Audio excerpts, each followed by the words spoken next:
好啦，而家再有張凳扶住咧，我哋做另外一個動作，都係比較有凳安全啲嘅。咁我哋扶住個凳 pad，我哋可以有唔同嘅角度做俾大家睇嘅，就係咧將一隻腳嗱擘開腳，記住做嗰時要擘開腳，將一隻腳反轉個腳板底，然之後挺直條腰，將個 pat pat 褪後，前邊曲膝頭壓落去 hold 住佢。因為你有張凳咧，你穩陣㗎，你扶住好穩陣嘅。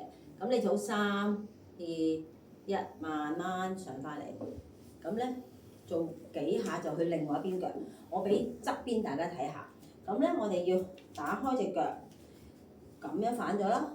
跟住慢慢 pat pat 褪後啦，你隻手扶住張凳啦，慢慢曲膝頭。嗱，記住 pat pat 褪咗後先曲膝頭，你個膝頭咧就唔會推咗前面㗎啦。咁樣撳住一路壓落去，個身盡量向前望，唔好耷個頭落去，向前望 pat pat 坐低啲，咁你就會覺得有啲扯㗎啦。咁咧5個呼吸到，咁你就撳住張凳上翻嚟。